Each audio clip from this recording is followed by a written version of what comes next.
Hello student, नमस्कार। आज हमारा का नया टॉपिक है वो है पंचायती राज व्यवस्था। तो पंचायती राज व्यवस्था के बारे में आज हम सामान्य जानकारी लेंगे। तो सबसे पहले मैं आपको बताऊं कि जो पंचायती राज व्यवस्था है उसके दो भाग होते हैं, एक तो होता है ग्रामीण स्वशासन और एक होता है नगरीय स्वशासन।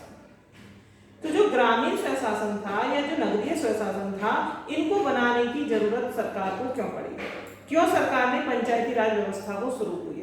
तो उसका सबसे जो महत्वपूर्ण कारण था वो था छोटे छोटे लेवलों पर विकास को करना। जैसा कि हम जानते हैं कि जो महात्मा गांधी थे वो कहते थे कि जो भारत की आत्मा है वो गांवों में बसती है। जब तक हम गांवों का विकास नहीं करेंगे तब तक देश का विकास नहीं होगा।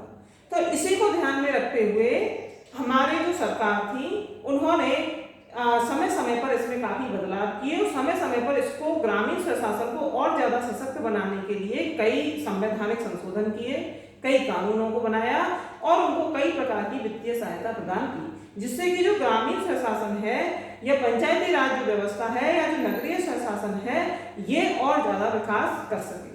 तो उसी में सबसे पहले आता है ग्रामीण स्वशासन। तो हम ग्रामीण स्वशासन के बारे में देखें कि जो ग्रामीण स्वशासन है इसकी अवधारणा दी थी महात्मा गांधी ने। हमारे जो राष्ट्रपिता महात्मा गांधी हैं उन्होंने ग्रामीण विकास पर बहुत ज्यादा ध्यान दिया। उनका कहना था कि जो ग्राम है, यदि गांवों का विकास होगा तभी देश विकास कर पाएगा। तो इसलिए जो सरकार थी उसने महात्मा गांधी के विचारों को मानते हुए, उनके विचारों को अपनाते हुए ग्रामीण स्वशासन पर ध्यान दिया। उसके बाद में आता है सिफारिश। पंचायती राज व्यवस्था थी, इसकी सिफारिश की थी बलवंत राय मेहता ने।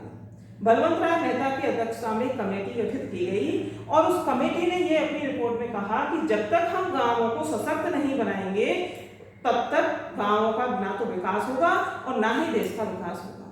इसीलिए इसमें क्वेश्चन बनता है कि पंचायती राज व्यवस्था की अवधारणा किसने दी? तो वो दी थी महात्मा गांधी ने। इसकी सिफारिश किसने की कि पंचायती राज व्यवस्था को लागू किया जाए? तो वो सिफारिश की थी बलवंत राय मेहता ने। संविधान के 73वें संविधान संशोधन 1992 के तहत पंचायती राज व्यवस्था को हमारे संविधान में जोड़ा गया। कब जोड़ा गया? 73वां संविधान संशोधन 1992। इसके तहत जो पंचायती राज व्यवस्था है उसको संविधान में जोड़ा गया तथा 24 अप्रैल 1993 को इसे लागू किया गया। 24 अप्रैल 1993 को पंचायती राज व्यवस्था को लागू किया गया तथा इसी दिन 24 अप्रैल को ही पंचायती राज दिवस मनाया जाता है। इसको आप ध्यान रखना, पंचायती राज दिवस कब मनाया जाता है? 24 अप्रैल को पंचायती राज दिवस मनाया जाता है। संविधान के जो अनुच्छेद हैं आर्टिकल 243 है, 243 ख में 243 ख में अनुच्छेद 243 ख में पंचायती राज व्यवस्था का उल्लेख है तथा यह संविधान की 11वीं अनुसूची में जोड़ा गया है।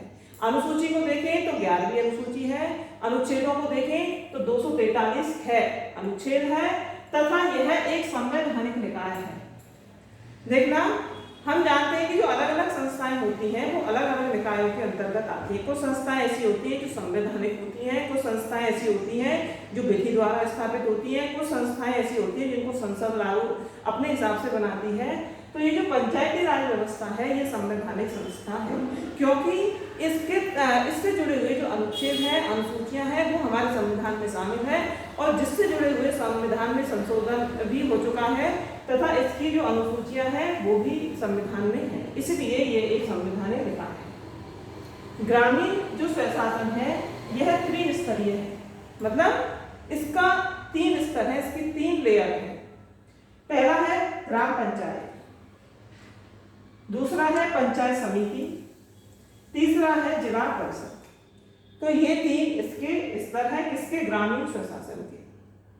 ग्रामीण स्वशासन के बारे में ये सामान्य जानकारी थी और इसके 3 स्तर थे। पहला है ग्राम पंचायत, फिर है पंचायत समिति, फिर है जिला परिषद। अब हम कल देखेंगे ग्राम पंचायत जो है, ग्राम पंचायत का विस्तृत गठन, कैसे गठन होता है, क्या इसके कार्य हैं और इसकी कार्य प्रणाली क्या है, इन सब के बारे में अपन कल के वीडियो में जानकारी लेंगे। Thank you.